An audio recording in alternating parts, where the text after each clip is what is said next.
ചിന്തിച്ചുകൊണ്ടിരിക്കുന്നത്. നമ്മൾ കഴിഞ്ഞ ആഴ്ച ആറാം അധ്യായത്തിന്റെ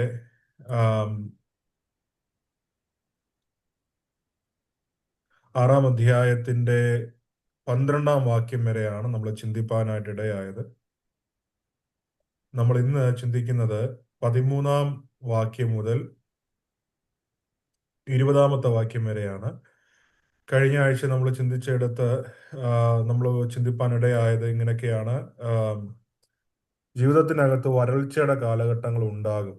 അപ്പോൾ ആ വരൾച്ചയുടെ കാലഘട്ടങ്ങളിൽ കർത്താവിൽ നിന്ന് അകന്നു നിൽക്കാനല്ല, കർത്താവിനോട് ചേർന്ന് നിൽക്കുക എന്നുള്ളതാണ് കർത്താവ് നമ്മളെ കുറിച്ച് ആഗ്രഹിക്കുന്നത് എന്ന് ചിന്തിപ്പാനായിട്ട് ഇടയായി തീർന്നു. ദൈവത്തിന്റെ ശബ്ദം പോലും കേൾക്കാൻ കഴിയുന്നില്ല എന്നുള്ള അങ്ങനെ ഒരു കാലഘട്ടങ്ങളിൽ പോലും കർത്താവിനോട് ചേർന്ന് നിൽക്കാനായിട്ട് ദൈവം നമ്മളെല്ലാവരെയും സഹായിക്കട്ടെ. വാക്യങ്ങൾ വായിക്കുന്നു 13 മുതൽ 20 വരെ. ദൈവം അബ്രഹാമിന് വാഗ്ദത്തം നൽകിയപ്പോൾ ശബ്ദം ചെയ്യാൻ തന്നെക്കാൾ വലിയവരാരും ഇല്ലാത്തത് മൂലം സ്വന്തം നാമത്തിൽ ശബ്ദം ചെയ്തു. ഞാൻ നിശ്ചയമായും നിന്നെ അത്യന്തം അനുഗ്രഹിക്കും, ഞാൻ നിന്നെ ഏറ്റവും വർദ്ധിപ്പിക്കുമെന്ന് അരുളി ചെയ്തു. അതനുസരിച്ച് അബ്രഹാം ദീർഘക്ഷമയോടെ വാഗ്ദാന നിവൃത്തിക്കായിട്ട് കാത്തിരുന്നു. അത് ലഭിക്കുകയും ചെയ്തു. തങ്ങളെക്കാൾ ഉന്നതരെ കൊണ്ടാണ് മനുഷ്യർ ശപഥം ചെയ്യുന്നത്. അങ്ങനെയുള്ള ശപഥം വാഗ്ദാനം നിറവേറപ്പെടുമെന്ന് ഉറപ്പ് നൽകുകയും എല്ലാ തർക്കത്തിനും അന്തം വരുത്തുകയും ചെയ്യുന്നു. ദൈവവും അവിടുത്തെ അവകാശികൾക്ക് തന്റെ ഉദ്ദേശങ്ങളുടെ അചഞ്ചലത വ്യക്തമാക്കാൻ ആഗ്രഹിച്ചതുകൊണ്ട് ഒരു ശപഥത്തിലൂടെ വാഗ്ദാനങ്ങൾ ഉറപ്പിച്ചു നൽകി. ദൈവത്തിന് വ്യാജം പറയുക അസാധ്യമാണ്. അതിനാൽ ഈ രണ്ട് കാര്യങ്ങൾക്ക്, ദൈവം ചെയ്ത വാഗ്ദാനത്തിനും ശപഥത്തിനും മാറ്റം വരിക അസാധ്യം. നമ്മുടെ മുൻപിൽ വെച്ചിരിക്കുന്ന പ്രത്യാശ ലക്ഷ്യം വെച്ചോടുന്ന നമുക്ക് വലിയ പ്രോത്സാഹനം ലഭിക്കുന്നത് ഇവയിലൂടെയാണ്. ഈ പ്രത്യാശ നമ്മുടെ പ്രാണന് തിരശീലയ്ക്കകത്തേക്ക് പ്രവേശിക്കാൻ പര്യാപ്തമായ സുദൃഢവും സുഭദ്രവുമായ ഒരു നങ്കൂരമാകും. അവിടെയാകട്ടെ നമ്മെ പ്രതിനിധാനം ചെയ്തുകൊണ്ട് യേശു മൽക്കീസേദേക്കിന്റെ ക്രമപ്രകാരമുള്ള നിത്യമഹാപുരോഹിതനായി നമുക്ക് മുൻപേ പ്രവേശിച്ചിരിക്കുന്നു. ഇവിടെ പറഞ്ഞു തുടങ്ങുന്നത് ദൈവം അബ്രഹാമിനോട് ചെയ്ത വാഗ്ദത്തത്തെ കുറിച്ചാണ് പറയുന്നത്. ഒരു വാഗ്ദത്തമല്ല. എനിക്ക് ചില വാക്യങ്ങൾ ഒന്ന് വായിച്ച് നിങ്ങൾ സഹായിക്കണം. ഉൽപ്പത്തി 12-ാം അധ്യായത്തിന്റെ 7-ാമത്തെ വാക്യം. അവിടെ അബ്രഹാം ഊരിൽ നിന്ന് വിളിക്കപ്പെട്ട്, ഊർ എന്ന ദേശത്തു നിന്ന് വിളിക്കപ്പെട്ട് കാണിപ്പാനിരിക്കുന്ന ദേശത്തേക്ക് പുറപ്പെടുമ്പോൾ ദൈവം അവിടെ വെച്ചൊരു വാഗ്ദത്തം കൊടുക്കുകയാണ്. ഒന്ന് വായിക്കാമോ? ഉൽപ്പത്തി 12:7. യഹോവ അബ്രഹാമിന് പ്രത്യക്ഷനായി, നിന്റെ സന്തതിക്ക് ഞാൻ ഈ ദേശം കൊടുക്കുമെന്ന് അരുളി ചെയ്തു. തനിക്ക് പ്രത്യക്ഷനായ യഹോവയ്ക്ക് അവൻ അവിടെ ഒരു യാഗപീഠം പണിതു. Thank you. അവിടെ എഴുതിയിരിക്കുന്നത് ഞാൻ നിന്റെ സന്തതിക്ക് ഈ ദേശം കൊടുക്കും. രണ്ടാമത്തെ വാഗ്ദത്തം 17-ാം അധ്യായത്തിന്റെ 5ഉം 6ഉം വാക്യങ്ങളാണ്. 17-ന്റെ 5ഉം 6ഉം വാക്യങ്ങൾ അതുകൂടെ ഒന്ന്. ഇനിയും നിന്നെ അബ്രാം എന്നല്ല വിളിക്കേണ്ടത്, ഞാൻ നിന്നെ ബഹുജാതികൾക്ക് പിതാവാക്കിയിരിക്കുകയാൽ നിന്റെ പേർ അബ്രഹാം എന്നായിരിക്കണം. അതെ, ഞാൻ നിന്നെ അധികമധികമായി വർദ്ധിപ്പിച്ച് അനേക ജാതികളാക്കും, നിന്നിൽ നിന്ന് രാജാക്കന്മാരും ഉത്ഭവിക്കും. വായിക്കണോ? ഇല്ലില്ല, മതി. Thank you. അപ്പം ഉൽപ്പത്തി 17-ന്റെ 5, 6 നമ്മൾ കാണുന്നത് അബ്രാം എന്നുള്ള പേര് മാറ്റി അബ്രഹാം ബഹുജാതികൾക്ക്, ജാതികളുടെ പിതാവ് എന്നുള്ള പദത്തിൽ നിന്ന് ബഹുജാതികൾക്ക് പിതാവ് എന്ന നിലയിലേക്ക് തന്റെ പേരിനെ മാറ്റുന്നു, വാഗ്ദത്തം കൊടുക്കുന്നതായിട്ടാണ് കാണുന്നത്. ഇനി ഉൽപ്പത്തി പുസ്തകം 22-ാം അധ്യായം 16 മുതൽ 18 വരെ. 22-ാം അധ്യായം 16 മുതൽ 18 വരെ. നീ ഈ കാര്യം ചെയ്ത് നിന്റെ ഏകജാതനായ മകനെ തരുവാൻ മടിക്കായ കൊണ്ട് ഞാൻ നിന്നെ ഐശ്വര്യമായി അനുഗ്രഹിക്കും. നിന്റെ സന്തതി ആകാശത്തിലെ നക്ഷത്രങ്ങൾ പോലെയും കടൽക്കരയിലെ മണൽ പോലെയും അത്യന്തം വർദ്ധിക്കും. നിന്റെ സന്തതി ശത്രുക്കളുടെ പട്ടണങ്ങളെ അവകാശമാക്കും. അടുത്ത വാക്യം കൂടെ. ഏഹ് 18 22 നീ എന്റെ വാക്ക് അനുസരിച്ചത് കൊണ്ട് നിന്റെ സന്തതി മുഖാന്തരം ഭൂമിയിലുള്ള സകല ജാതികളും അനുഗ്രഹിക്കപ്പെടുമെന്ന് ഞാൻ എന്നെ കൊണ്ട് തന്നെ സത്യം ചെയ്തിരിക്കുന്നു എന്ന് യഹോവ അരുളി ചെയ്യുന്നു. കണ്ടോ, അവിടെ നമുക്കറിയാം ദൈവം പറയുന്ന വാക്തത്വങ്ങൾക്കൊന്നും വ്യത്യാസം വരത്തില്ല. ദൈവം എന്തെങ്കിലും പറഞ്ഞാൽ അതങ്ങനെ തന്നെയാണ്, അതിനകത്തില് വ്യത്യാസമൊന്നുമില്ല. പക്ഷേ ഇവിടെ ആ വാക്തത്വങ്ങൾ നമ്മൾ ഉൽപ്പത്തി 12:7, 17:5-6, ഇനി 18-ാം അധ്യായം 18-ാം വാക്യത്തിലേക്ക് വന്നാൽ നേരത്തെ വായിച്ച 2 വാക്യങ്ങളുടെയും റെപ്പറ്റീഷനായിട്ട് പിന്നെ അത് തന്നെയാണ് പറയുന്നത്. അതുകൊണ്ടാണ് വായിക്കാഞ്ഞത്. എന്നാൽ ഇത്രയും വാക്തത്വങ്ങളെല്ലാം പറഞ്ഞ് 22-ാം അധ്യായം 16, 17 വാക്യങ്ങളൊക്കെ പിന്നെ അത് ഉറപ്പിച്ചതിന് ശേഷം കർത്താവ് പറയുകയാണ്, ദൈവം പറയുകയാണ്, ഞാൻ എന്നെ കൊണ്ട് തന്നെ എന്ത് ചെയ്യുന്നു? ശപഥം ചെയ്യും. നമുക്കറിയാം ദൈവം അങ്ങനെ ശപഥം ചെയ്യേണ്ട കാര്യമുണ്ടോ? ശരിക്കും കർത്താവ് ദൈവം പറഞ്ഞാൽ അങ്ങനെ തന്നെ സംഭവിക്കേണ്ടതാണ്, അല്ലേ? പക്ഷെ അതിന്റെ കൂടെ ദൈവം ശപഥം ചെയ്ത് പറയുകയാണ്. എന്ന് പറഞ്ഞാൽ ഒരു ഡബിൾ ഉറപ്പ് ദൈവം കൊടുക്കുകയാണ്. ഈ വാഗ്ദത്തം അബ്രഹാമിന്റെ തലമുറകൾ അനുഗ്രഹിക്കപ്പെടും എന്നുള്ളതാണ്. എല്ലാ തലമുറകളും, എല്ലാ സന്തതികളും അനുഗ്രഹിക്കപ്പെടും. അബ്രഹാമിലൂടെ എല്ലാവരും അനുഗ്രഹിക്കപ്പെടും. അപ്പൊ ഇത് എന്തിനാണ് ഇത് എഴുതുന്നത്? നമ്മൾ പിന്നെയും നമ്മൾ ആ കോണ്ടെക്സ്റ്റ്, പശ്ചാത്തലം നമ്മൾ ശ്രദ്ധിക്കണം.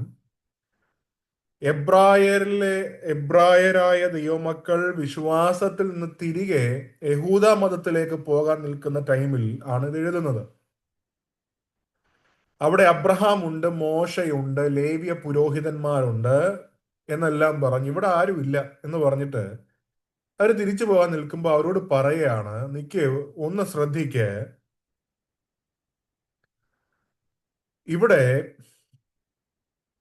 അബ്രഹാമിലൂടെ സകല സന്തതികളും ലോക ജനതകളും അനുഗ്രഹിക്കപ്പെടും എന്ന് പറഞ്ഞത് നിങ്ങൾക്ക് ഓർമ്മയില്ലേ?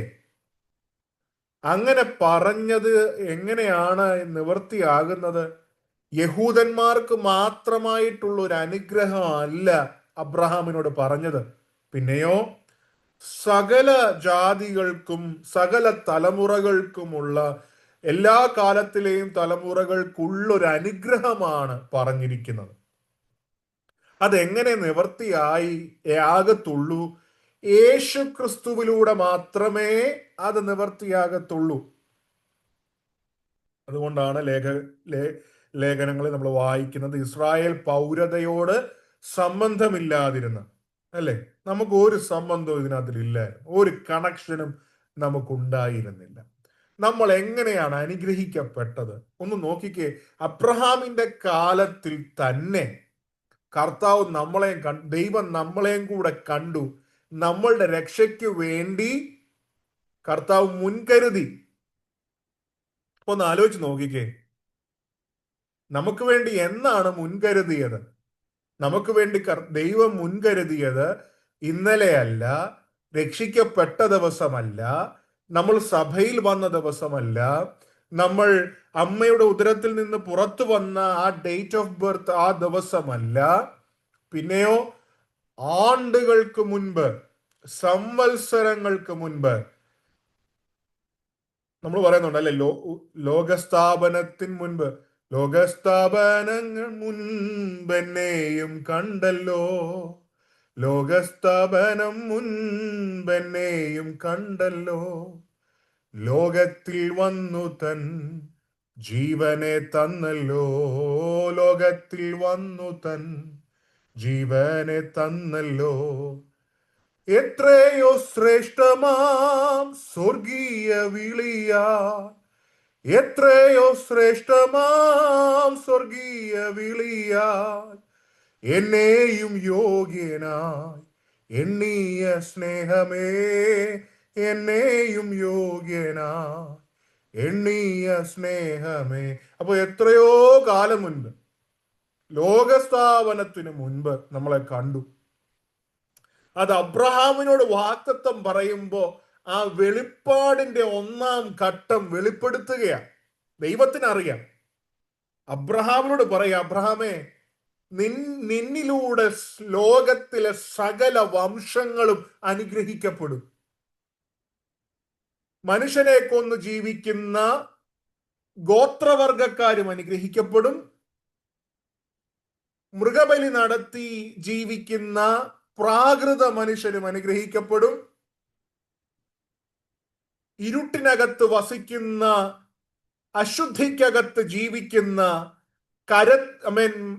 മരത്തെയും കല്ലിനെയും ദൈവമായി കാണുന്ന ഭാരതീയരും നിന്നിലൂടെ അനുഗ്രഹിക്കപ്പെടും എന്ന് പറഞ്ഞാൽ നമ്മളെയും കൂടെ ദൈവം എന്ത് ചെയ്തു? മുന്നമേ കണ്ടു.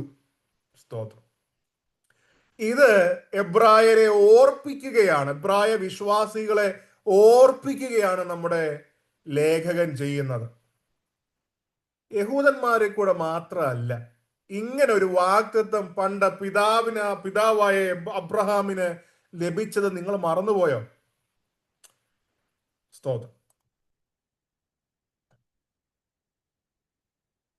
അപ്പോ അബ്രഹാമിലൂടെ നമ്മൾക്ക് എന്ത് കിട്ടി?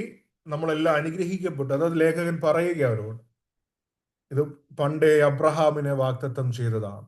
ഈ സഭ ക്രിസ്തുവിലൂടെ ഉള്ള രക്ഷയിലൂടെ ഉള്ള അനുഗ്രഹം അല്ലെ. അതുകൊണ്ടാണ് ഈ ലീനിയേജ് എഴുതുമ്പോ, വംശാവലി എഴുതുമ്പോ ലൂക്കോസ് സുവിശേഷം എഴുതിയത് ജാതികൾക്ക് വേണ്ടിയാണ്. അതുകൊണ്ടാണ് ലൂക്കോസിന്റെ വംശാവലി ആദാമിൽ പോയി നിൽക്കുന്നത്. നിങ്ങൾ വായിച്ചിട്ടുണ്ടെങ്കിൽ നിങ്ങൾക്കറിയാം. മത്തായി സുവിശേഷം എഴുതിയത് യഹൂദന്മാർക്ക് വേണ്ടിയാണ്. അതുകൊണ്ടാണ് മത്തായിയുടെ സുവിശേഷത്തിലെ വംശാവലി പോയി അബ്രഹാമിൽ നിൽക്കുന്നത്. സകല ജാതികൾക്കും വേണ്ടി ഉള്ള അനുഗ്രഹം അബ്രഹാമിന്റെ സന്തതിയായിട്ട്, ആ സന്തതി പരമ്പരയ്ക്കകത്ത് കർത്താവ് ജനിക്കുന്നതിന്റെ പുറകിലുള്ള ഉദ്ദേശം നമുക്ക് വേണ്ടിയുള്ള രക്ഷയായിരുന്നു. അങ്ങനെ മാത്രമേ അത് നിറവേറത്തുള്ളൂ. ഇനി അബ്രഹാം കാത്തിരുന്നു അല്ലെ, നമ്മളത് വായിച്ചു. അപ്പോ 13, 14 വാക്യങ്ങളിൽ കർത്താവ് അരുളി ചെയ്തു. 15-ാമത്തെ വാക്യം പറയുന്നു, അബ്രഹാം ദീർഘക്ഷമയോടെ കാത്തിരുന്നു, അത് ലഭിക്കുകയും ചെയ്തു. എത്ര നാള് കാത്തിരുന്നു? ഇപ്പൊ അബ്രഹാമിനോട് പറഞ്ഞിരിക്കുന്നത് എന്താണ്? നിന്നിലൂടെ സകല ജാതികളും അനുഗ്രഹിക്കപ്പെടും എന്ന് പറഞ്ഞാൽ സംവത്സരങ്ങൾക്ക് ശേഷം ആര് ജനിക്കും? ക്രിസ്തു നിന്റെ വംശാവലി ജനിക്കും. ഇതെല്ലാം ഘട്ടം ഘട്ടമായിട്ട് ദൈവം വെളിപ്പെടുത്തുന്നതാണ്. നിന്നിലൂടെ ജനിക്കും. പക്ഷെ ഇത്രയെല്ലാം പറഞ്ഞു, ഇത്രയെല്ലാം വാഗ്ദത്തം ഉണ്ടായിട്ടും നമ്മൾ എപ്പോഴും പറയുന്നതാണ്, ലേഖകനും പുതിയ നിയമത്തിൽ ഇങ്ങനെ എടുത്തു പറയുന്നത് കൊണ്ട് അങ്ങ് പറയാം, 75-ാമത്തെ വയസ്സിൽ കേട്ട വാഗ്ദത്ത നിവൃത്തിക്ക് 25 വർഷങ്ങൾ കാത്തിരിക്കേണ്ടി വന്നു. 99-ാം വയസ്സിൽ സാറ ഗർഭിണിയായി. 99 വയസ്സ് കഴിഞ്ഞപ്പോൾ ഇസഹാക്ക് ജനിക്കുമ്പോൾ അബ്രഹാമിന് 100 വയസ്സ്. അപ്പോ കഴിഞ്ഞ ആഴ്ച പറഞ്ഞതുപോലെ അബ്രഹാം എന്ത് ചെയ്തു? ദീർഘക്ഷമയോടെ കാത്തിരുന്നു.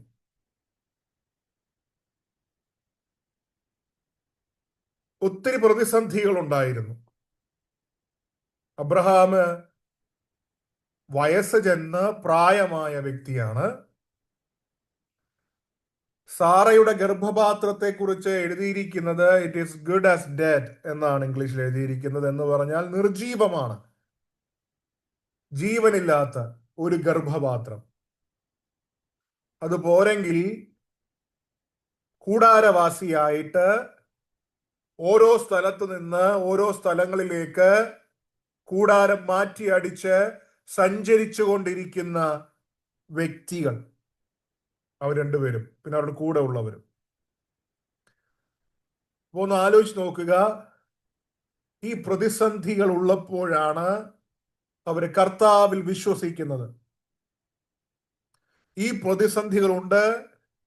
അബ്രഹാമിന്റെ ശരീരം പ്രായമായി,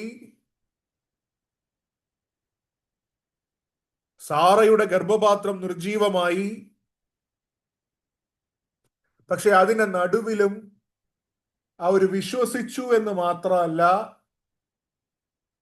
വിശ്വാസത്തിന്റെ പ്രവൃത്തിയായ കാത്തിരിപ്പും കൂടെ നടത്തി. എങ്ങനെ കാത്തിരുന്നു? ദീർഘക്ഷമയോടെ കാത്തിരുന്നു. തന്റെ വിശ്വാസത്തിൽ നിന്നും തന്റെ ആശ്രയത്തിൽ നിന്നും തന്റെ പ്രത്യാശയിൽ നിന്നും ഒരിക്കൽ പോലും വ്യതിചലിച്ചില്ല. ഇതിൽ നിന്ന് നമ്മൾ മനസ്സിലാക്കേണ്ടുന്ന കാര്യം, വിശ്വാസവും ദീർഘക്ഷമയും ഉണ്ടെങ്കിൽ ദൈവം നമ്മളോട് പറഞ്ഞത് നിറവേറുക തന്നെ ചെയ്യും. അതിന് രണ്ട് കാര്യങ്ങളാണ് വേണ്ടുന്നത്, അല്ലേ? ദീർഘക്ഷമയും വിശ്വാസവും. ദാവീദിന്റെ ഗൃഹത്തിലേക്ക്, ഇശായിയുടെ ഭവനത്തിലേക്ക് രാജ്യത്തിലെ രണ്ടാമനാകുന്ന ശമൂവേൽ പ്രവാചകൻ വന്നു. അന്ന് ചേട്ടന്മാർ നിൽക്കുമ്പോൾ അവരുടെ നടുവിൽ വെച്ച് അനിയനാകുന്ന ദാവീദിനെ അഭിഷേകം ചെയ്തു. അഭിഷേകം വീണുവെങ്കിലും താൻ നാളുകൾ കാത്തിരിക്കേണ്ടി വന്നു ഇസ്രായേലിന്റെ ഔദ്യോഗിക രാജാവായി തീരാൻ. ഒരുപക്ഷെ ഗോലിയാത്തിനെ കൊന്നപ്പോ താൻ വിചാരിച്ചു കാണും, ഇപ്പോഴാണ് സമയം. അതിനുശേഷം യോനാഥാനുമായി സഖ്യമായപ്പോ വിചാരിച്ചു കാണും, ഇതാണ് സമയം. അങ്ങനെ ഓരോ കാലഘട്ടങ്ങൾ കടന്നുപോയി. വധഭീഷണി ഓരോ ദിവസവും അനുഭവിക്കേണ്ടി വന്നു ശൗലിനാൽ. പ്രാണഭയത്തിൽ താൻ ഓടി. കേട്ട വാക്തത്വം, ലഭിച്ച അഭിഷേകം രാജകീയ അഭിഷേകമാണ്. പക്ഷെ ആ വാക്തത്വം പ്രാപിക്കുന്നത് വരെ ദാവീദിന് ദൈവത്തിലുള്ള ആശ്രയം കുറഞ്ഞില്ല. ആ ക്വാളിറ്റി നമ്മൾ ശ്രദ്ധിക്കണം. ഒരിക്കൽ പോലും ദൈവത്തിലുള്ള തന്റെ ആശ്രയം വിട്ടുകളഞ്ഞില്ല. പ്രാണഭയത്തിൽ ഓടുമ്പോഴും കർത്താവിനെ വിട്ടിട്ട് താൻ പോയില്ല. നമ്മളൊക്കെ ആണെങ്കിൽ പറയും, ആ ദൈവദാസൻ എന്നോടൊരു വാഗ്ദത്തം പറഞ്ഞു, എന്നോടൊരു പ്രവചനം പറഞ്ഞു, ഇങ്ങനെ സംഭവിക്കും.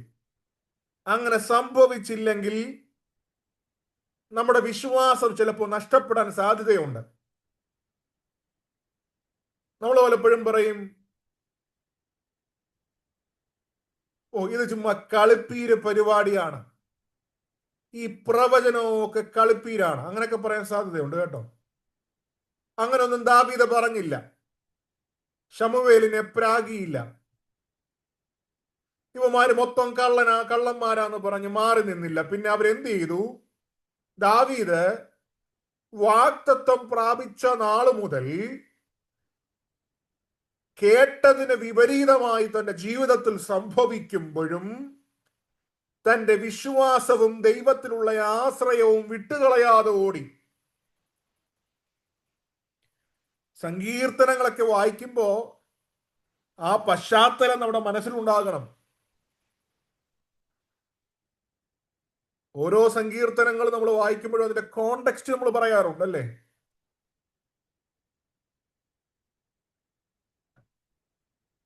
എത്ര പ്രാവശ്യം ഇപ്പൊ നമ്മുടെയൊക്കെ ലൈഫുകളിൽ, നമ്മുടെയൊക്കെ ജീവിതങ്ങളിൽ പ്രിയമുള്ളവരെ, കർത്താവ് ഈ കാലഘട്ടങ്ങളിലും തന്റെ ശബ്ദം ചിലപ്പോൾ പ്രവാചകന്മാരിലൂടെ കേൾപ്പിച്ചെന്ന് വരും. അതിന് വിപരീതമായി അതിന്റെ പിറ്റേ ദിവസം മുതൽ സംഭവിക്കാൻ തുടങ്ങും. പണ്ട് പരിശുദ്ധാത്മാവിൽ ഇങ്ങനെ ഒരു ഒരു ഒരു ചിന്ത എൻ്റെ അകത്ത് വന്നത് ഇതാണ്: ദൈവത്തിന്റെ വാഗ്ദത്തം നിറവേറും എന്നുള്ളതിന്റെ ഏറ്റവും വലിയ അടയാളം അത് നടക്കാൻ ഒരു സാധ്യതയും ഇല്ലെന്ന് മറ്റുള്ള മുഴുവൻ സാഹചര്യങ്ങളും നമ്മളോട് പറയുന്ന ഒരു അവസ്ഥയിലായി ആണ്. ഉദാഹരണത്തിന്, ഒരു കുഞ്ഞ് ദൈവം നിനക്ക് തരും എന്ന് വാഗ്ദത്തം ദൈവം പറഞ്ഞാൽ അതിന്റെ പിറ്റേ ദിവസം മുതൽ മെഡിക്കൽ റിപ്പോർട്ട്സ് കിട്ടാൻ തുടങ്ങും, നിനക്ക് കുഞ്ഞുണ്ടാകത്തില്ല. സാമ്പത്തിക അവസ്ഥകൾക്ക് ദൈവം വ്യത്യാസം വരുത്തും, ഫൈനാൻഷ്യൽ ഫ്രീഡം ദൈവം നിങ്ങൾക്ക് തരുമെന്ന് ഒരു വാഗ്ദത്തം നിങ്ങൾക്ക് ലഭിച്ചാൽ അതിന്റെ പിറ്റേന്ന് മുതൽ കടത്തിന്റെ എമൗണ്ട് കൂടും. ചിലപ്പോൾ ജോലി നഷ്ടപ്പെടും. അപ്പോൾ ഓർത്തിരിക്കണം, അങ്ങനെ സംഭവിക്കുമ്പോൾ പ്രവാചകനെ ശപിച്ച് ദൈവത്തെ തള്ളിപ്പറഞ്ഞ് വിശ്വാസത്തിൽ നിന്ന് പോകുകയല്ല വേണ്ടത്, മറിച്ച് ഈ പ്രതിസന്ധിയുടെ നടുവിൽ ദൈവത്തിന് എന്തോ ഒരു പദ്ധതി ഉണ്ട് എന്ന് മനസ്സിലാക്കി പൂർണ്ണമായി ആശ്രയിച്ച് ചഞ്ചലപ്പെടാതെ മുൻപോട്ട് പോകാനാണ് ദൈവം നമ്മളെ കുറിച്ച് ആഗ്രഹിക്കുന്നത്. അങ്ങനെ ഒരു പേഷ്യൻസിന് വേണ്ടി, ദീർഘക്ഷമയ്ക്ക് വേണ്ടിയും, അങ്ങനെ ഒരു വിശ്വാസത്തിന് വേണ്ടി നമ്മുടെ ഹൃദയങ്ങളെ ദൈവത്തിന്റെ സന്നിധിയിൽ തുറക്കണം. അപ്പൊ അതാണ് നമ്മുടെ പ്രത്യാശ. 19-ാമത്തെ വാക്യം: ഈ പ്രത്യാശ നമ്മുടെ പ്രാണന് തിരശീലയ്ക്കകത്തേക്ക് പ്രവേശിക്കാൻ പര്യാപ്തമായ സുദൃഢവും സുഭദ്രവുമായ ഒരു നങ്കൂരം ആകുന്നു. ഏത് പ്രത്യാശ? 17-ാമത്തെ വാക്യം: ദൈവവും അവിടുത്തെ അവകാശികൾക്ക് തന്റെ ഉദ്ദേശങ്ങളുടെ അചഞ്ചലത വ്യക്തമാക്കാൻ ആഗ്രഹിച്ചതുകൊണ്ട് ഒരു ശപഥത്തിലൂടെ വാഗ്ദാനങ്ങൾ ഉറപ്പിച്ചു നൽകി. അടുത്തത്: ദൈവത്തിന് വ്യാജം പറയുക അസാധ്യമാണ്. ഒന്ന്, താൻ ശപഥം ചെയ്തു. 2, വ്യാജം പറയുന്നത് അസാധ്യമാണ്. ഇത് എന്തിനെ കുറിച്ചാണ് പറയുന്നത്? അബ്രഹാമിലൂടെ സകല സന്തതികളും അനുഗ്രഹിക്കപ്പെടും എന്നുള്ള പർട്ടിക്കുലർ വാഗ്ദത്തത്തെ കുറിച്ചാണ് പറയുന്നത്. എന്നിട്ടാ പറയുന്നത് 19-ാമത്തെ വാക്യത്തിൽ, ഈ പ്രത്യാശ നമ്മുടെ പ്രാണന് നങ്കൂരമാണ്. എന്തിനാണ് ആ നങ്കൂരം ഉപയോഗിക്കുന്നത്? തിരശീലയ്ക്കകത്തേക്ക് പ്രവേശിക്കാൻ പര്യാപ്തമായ സുദൃഢവും സുഭദ്രവുമായ നങ്കൂരം എന്ന് പറഞ്ഞാൽ, രക്ഷ എന്ന് പറഞ്ഞാൽ ആണ്ടിലൊരിക്കൽ മാത്രം മഹാപുരോഹിതൻ വേച്ചും വിറച്ചും ചെന്നുകൊണ്ടിരുന്ന അതിപരിശുദ്ധ സ്ഥലത്തേക്ക് ചെല്ലാൻ ഇപ്പോ ഒരു പ്രത്യാശയുടെ നങ്കൂരം നമുക്കുണ്ട്.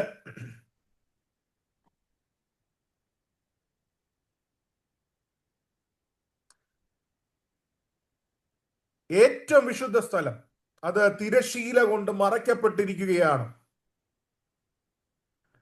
ആ അതിപരിശുദ്ധ സ്ഥലത്താണ് ആര് വസിക്കുന്നത്? ദൈവസാന്നിധ്യം ഇറങ്ങി വസിക്കുന്നത്. പാപപരിഹാര ദിവസം മാത്രം ചെല്ലുന്ന ഒരു ദിവസം, പുരോഹിതൻ ചെല്ലുന്ന, ഹൈപ്രീസ്റ്റ് പോകുന്ന ഒരൊറ്റ ദിവസം. അവിടെ ചെന്നാൽ തന്നെ ഒരുപാട് നേരം അവിടെ കിടന്ന് കറങ്ങാനൊന്നും പറ്റത്തില്ല. കൃത്യസമയത്ത് അവിടെ നിന്ന് ഇറങ്ങണം. കാര്യം, ജീവനുള്ള ദൈവത്തിന്റെ സന്നിധിയിലേക്ക് ചെല്ലുക എന്ന് പറയുന്നത് വളരെ അപകടം പിടിച്ച പണിയായിരുന്നു. എന്നാൽ ഇപ്പോൾ യേശുക്രിസ്തു നമുക്ക് ആ വഴി തുറന്നു തന്നു. എല്ലാ കാലത്തേക്കും എല്ലാ ആളുകൾക്കും അവിടേക്ക് പ്രവേശിക്കാൻ ദൈവം നമുക്ക് ആ വഴി തുറന്നു തന്നു.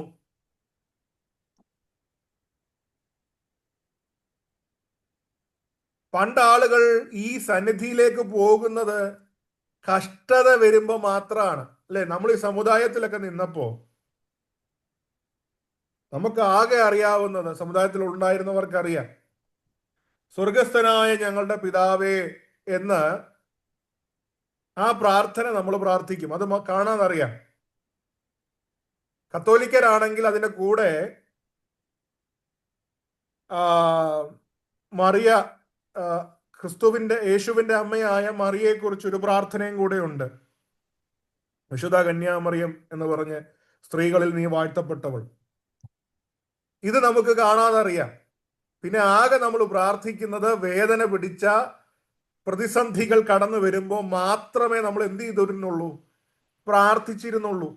മാത്രമല്ല, പ്രാർത്ഥന അന്നൊക്കെ നമ്മുടെ കാര്യസാധ്യത്തിനായിരുന്നു. പള്ളികളിൽ പോയി നേർച്ച കൊടുത്തിട്ട് പറയും, പരിമല തിരുമേനി, ഞാൻ ഇത്ര ദിവസം ഇങ്ങനെ ചെയ്യാം, ഈ കാര്യം നടക്കുമെങ്കിൽ യൂദാസ്ലീഹായെ, എന്റെ കാര്യം നടന്നാൽ ഞാൻ മലയാള മനോരമയ്ക്കകത്ത് ഉദ്ദിഷ്ട കാര്യത്തിന് ഉപകാര സ്മരണ ഇടാം. അപ്പൊ കാര്യം നടക്കുവാണെങ്കിൽ എന്ത് ചെയ്യും? അപ്പൊ അങ്ങനെയുള്ള കാര്യസാധ്യത്തിന് വേണ്ടിയുള്ള മധ്യസ്ഥന്മാരെ കൂട്ടുപിടിച്ച്, എന്ന് പറഞ്ഞാൽ നേരിട്ട് ചെല്ലാനുള്ള ധൈര്യം ഇല്ല. ദൈവത്തിന്റെ സന്നിധിയിൽ നിൽക്കാനുള്ള ധൈര്യം ഇല്ലാത്തതുകൊണ്ട് വിശുദ്ധന്മാരുടെ അല്ലെങ്കിൽ സമുദായ പള്ളികൾ വിശുദ്ധന്മാരായി പ്രഖ്യാപിച്ചവരുടെ ഫോട്ടോകളുടെ മുൻപിൽ നിന്നുകൊണ്ട് പറയും, ഈ കാര്യം ഒന്ന് നടത്തി തരണേ. എന്നാൽ ഇപ്പോൾ രക്ഷിക്കപ്പെട്ട ദൈവമക്കളാകുന്ന നമുക്ക് ഒരു കാര്യം അറിയാം, നമുക്കിപ്പോൾ അതിന്റെ ആവശ്യമില്ല. നമ്മൾ പ്രാർത്ഥിക്കുന്നത് കാര്യസാധ്യത്തിനല്ല. അങ്ങനെ കാര്യസാധ്യത്തിന് പ്രാർത്ഥിക്കുന്നവർ, അതിനു വേണ്ടി മാത്രം പ്രാർത്ഥിക്കുന്നവർ ആ ബന്ധത്തിലേക്ക് വന്നിട്ടില്ല. അപകടമാണ്. ദൈവമേ, എന്റെ മോടെ വിഷയം കേൾക്കണേ. ദൈവമേ, എന്റെ ജോലി ഒന്ന് ശരിയാക്കണേ. അതിനുവേണ്ടി ഉപവസിക്കുക, അതിനുവേണ്ടി പ്രാർത്ഥിക്കുക, അതിനുവേണ്ടി നേർച്ച കഴിക്കുക, ഇങ്ങനെയുള്ളത് മാത്രം ചെയ്യുന്നെങ്കിൽ ദൈവവുമായിട്ടുള്ള ബന്ധം എത്രത്തോളം വളർന്നിട്ടുണ്ടെന്ന് പെന്തക്കോസ്തു വിശ്വാസികളായ നമ്മൾ നമ്മളെ തന്നെ ശോധന ചെയ്യണം. ഞാൻ ഇങ്ങനെ ചിന്തിക്കുന്നത് ഇങ്ങനെയാണ്: ഏതെങ്കിലും ഒരു വിഷയത്തിൽ ഇതുവരെ ജയമെടുക്കാൻ കഴിഞ്ഞിട്ടില്ലെങ്കിൽ, ഉദാഹരണത്തിന് പെട്ടെന്ന് ഞാൻ കോപിക്കും, വായിൽ വരുന്നത് എന്തെങ്കിലുമൊക്കെ പറയും. അതിനിതുവരെ ഒന്നും ജയിക്കാൻ പറ്റിയിട്ടില്ല. അതിനൊന്ന് ഉപവസിക്കണം, കർത്താവിനോട് പ്രാർത്ഥിക്കണം, കർത്താവേ, എനിക്ക് ജയിക്കാനുള്ള കൃപ തരണം. അങ്ങനെ ഉപവസിക്കുന്നത് ആഹാരം വെടിഞ്ഞിരിക്കുന്നതിനെ വിളിക്കുന്ന പേരല്ല, യേശുവിന്റെ കൂടെ വസിക്കുന്ന ഒരു പ്രോഗ്രാമാണ് ഫാസ്റ്റിംഗ് ആൻഡ് പ്രയർ. പണ്ട് ഇതിന് സാധ്യതയില്ലായിരുന്നു. പക്ഷെ ഇപ്പോൾ നമ്മൾ പ്രാർത്ഥിക്കാൻ ഇരിക്കുമ്പോൾ നമ്മുടെ അഴുക്ക് പിടിച്ച മുറിക്കകത്തോ ഒരു പായിട്ട് വർഷങ്ങളായിട്ട് 20-25 വർഷമായി സ്ഥിരം ഉപയോഗിക്കുന്ന ഒരു പായ്ക്കകത്തിരുന്ന് പ്രാർത്ഥിക്കുമ്പോൾ, ഞാൻ നാട്ടിലെ ഒരു ചിന്തയിൽ അങ്ങ് പറയുക കേട്ടോ, അങ്ങനെ പ്രാർത്ഥിക്കുമ്പോൾ ഇസ്രായേലിൽ ആണ്ടിലൊരിക്കൽ ഒരാൾക്ക് വളരെ ക്രമീകരണങ്ങൾ ചെയ്ത്, വിശുദ്ധീകരണങ്ങൾ ചെയ്ത് മാത്രം കയറാൻ കഴിയുമായിരുന്ന ഒരു സാന്നിധ്യം തുറക്കപ്പെടുകയാണ്. നമ്മുടെ ആ മുറിക്കകത്ത് നമ്മൾ പെട്ടെന്ന് അടുക്കളയിൽ പോയി ആഹാരമെല്ലാം ഉണ്ടാക്കി 5 മിനിറ്റ് കഴിയുമ്പോൾ ഒന്ന് പ്രാർത്ഥിക്കണം, 5 മിനിറ്റിൽ പെട്ടെന്നൊന്ന് പ്രാർത്ഥിക്കണം എന്ന് പറഞ്ഞ് മുഷിഞ്ഞ വസ്ത്രത്തോടെ, ശ്രദ്ധിക്കണം ഈ വാക്കുകൾ, മുഷിഞ്ഞ വസ്ത്രത്തോടെ പോയി ഇരിക്കുമ്പോഴും തുറന്നു വരുന്ന ആ സാന്നിധ്യം മഹാപുരോഹിതൻ വളരെ സൂക്ഷിച്ച് പ്രത്യേകതരം വസ്ത്രങ്ങൾ കൃത്യമായി അണിഞ്ഞ് കയറുമ്പോൾ അനുഭവിച്ചിരുന്ന ഒരു സാന്നിധ്യം നമ്മുടെ മുറിക്കകത്തില് നമ്മൾ ആയിരിക്കുന്ന ഇടത്ത് തുറന്നു വരാൻ കാരണം യേശു ക്രിസ്തു അത് തുറന്നു തന്നത് കൊണ്ടാണ്. അപ്പൊ അങ്ങനെയുള്ള അതിപരിശുദ്ധ സ്ഥലത്തേക്ക് നമുക്കൊരു പ്രവേശനം കിട്ടി. ആണ്ടിലൊരിക്കലല്ല, അച്ഛനോട് കുമ്പസരിക്കുമ്പോഴല്ല, മറിച്ച് അബ്ബാ പിതാവേ എന്ന് വിളിച്ച് ഭവനത്തിലിരുന്ന് പ്രാർത്ഥിക്കുമ്പോൾ ആ സാന്നിധ്യം കിട്ടുന്നത് യേശു ക്രിസ്തു കാൽവറി ക്രൂശിൽ കൊടുത്ത മഹത്വകരമായ വിലയുടെ പരിണിത ഫലമാണെന്ന് നാം മറന്നു പോകരുത്. ഹല്ലേലൂയ. യേശു ക്രിസ്തു നമുക്ക് മുൻപേ, 20-ാമത്തെ വാക്യം, അവിടെ ആകട്ടെ നമ്മെ പ്രതിനിധാനം ചെയ്തുകൊണ്ട് യേശു മൽക്കീസദേക്കിന്റെ ക്രമപ്രകാരമുള്ള നിത്യമഹാപുരോഹിതനായി നമുക്ക് മുൻപേ പ്രവേശിച്ചിരിക്കുന്നു. നമുക്ക് മുൻപേ പ്രവേശിച്ചിരിക്കുന്നു. അതിന് ഉപയോഗിച്ചിരിക്കുന്ന പദം പ്രോഡ്രോമോസ് എന്നുള്ളൊരു പദമാണ് ഗ്രീക്കില്. അതിന് 3 അർത്ഥങ്ങളുണ്ട്. ഒന്ന്,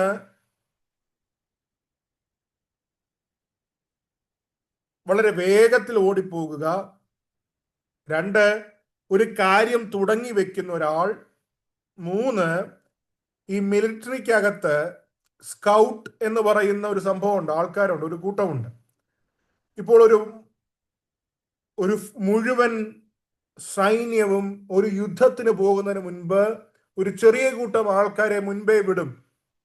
അവർ കടന്നുപോയി വരാൻ സാധ്യതയുള്ള ചലഞ്ചസ്, വഴിയിൽ എന്തൊക്കെ ചലഞ്ചസ് ഉണ്ട്, ആരെങ്കിലും ട്രാപ്പ് വെച്ചിട്ടുണ്ടോ, കൊല്ലാൻ വേണ്ടിയുള്ള തന്ത്രങ്ങൾ എവിടെങ്കിലും ഉണ്ടോ, അങ്ങനെ നോക്കാൻ വേണ്ടി മുൻപിൽ ഒരു കൂട്ടം വിടും.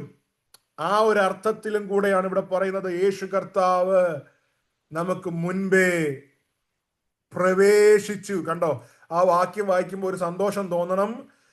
യേശു നിത്യപുരോഹിതനായി നമുക്ക് മുൻപേ പ്രവേശിച്ചിരിക്കുന്നു. അത് വായിക്കുമ്പോൾ എന്താ മനസ്സിലാവുന്നേ? അത് വായിക്കുമ്പോൾ മനസ്സിലാകണം, യേശു മുമ്പേ പ്രവേശിച്ചു എന്ന് എഴുതിയിരിക്കുന്ന അർത്ഥം നമ്മളും പ്രവേശിക്കും. യേശു മുൻപേ പ്രവേശിച്ചു എന്ന് പറഞ്ഞാൽ നമുക്ക് ഒരു പ്രവേശനം ശേഷിച്ചിരിക്കുന്നു. ആ പ്രത്യാശ നഷ്ടപ്പെട്ടു പോകരുത്, ആ പ്രത്യാശ ഇല്ലാതായിട്ട് പോകരുത്. ഇപ്പൊ പണ്ട്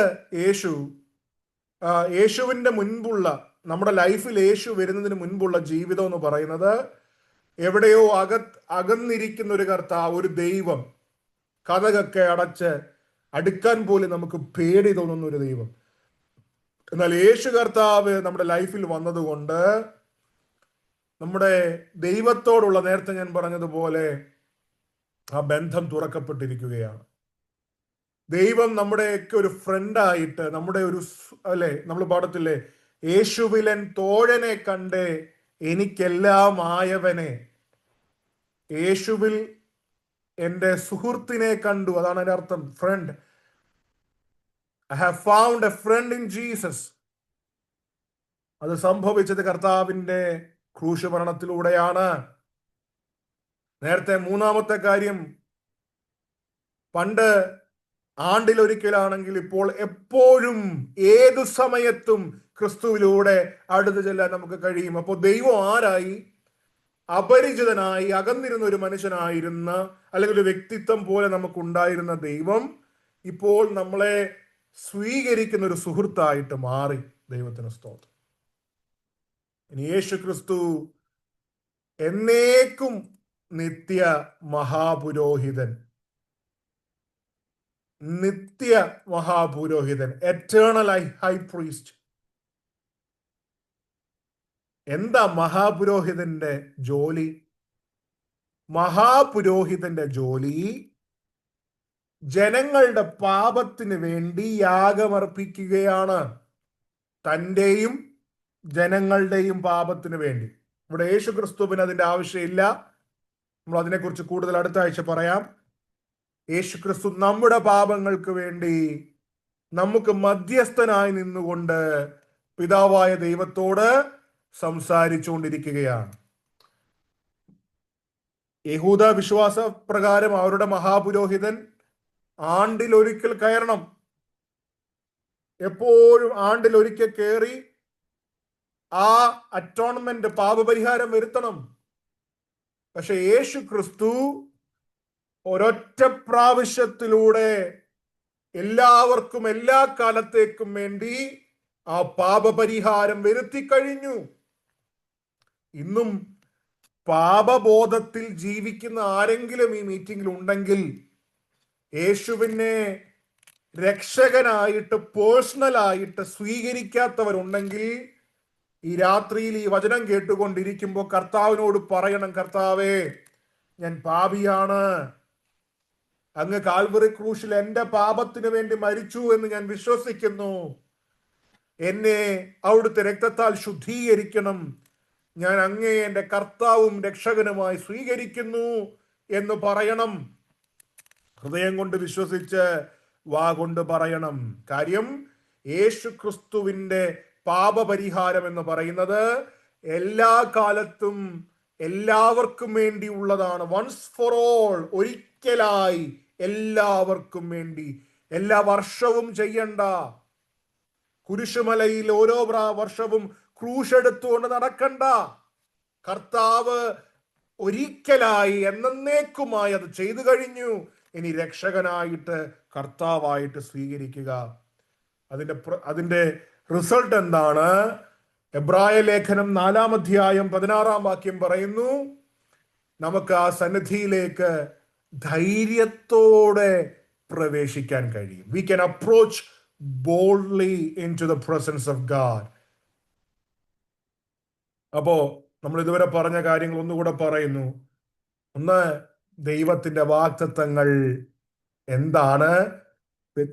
ചഞ്ചലപ്പെടുന്നതല്ല, മാറ്റാൻ കഴിയുന്നതല്ല. അവിടുന്ന് തന്നെ കൊണ്ട് തന്നെ ശപഥം ചെയ്തിരിക്കുകയാണ്. രണ്ട്, അബ്രഹാമിന്റെ ക്ഷമ അനുഗ്രഹത്തിലേക്ക്, ആ വാഗ്ദത്തത്തിലേക്ക് നടത്തി. 3, നമ്മുടെ പ്രത്യാശ നമ്മുടെ നങ്കൂരമാണ്. 4, യേശു ക്രിസ്തു നമുക്ക് വേണ്ടി വഴി തെളിച്ചു. നമുക്കും ദൈവത്തിനും നടുവിലായി ഉണ്ടായിരുന്ന മറയെ ദൈവം നീക്കി. ആ വെയിലിനെ കർത്താവ് മാറ്റി. യേശു കർത്താവ് ദൈവം 5-ാമതായിട്ട് ദൈവം നമ്മളെ വിളിക്കുകയാണ്. ഇനി പേടിച്ച് ചെല്ലാനല്ല, ധൈര്യത്തോടെ ചെല്ലാൻ.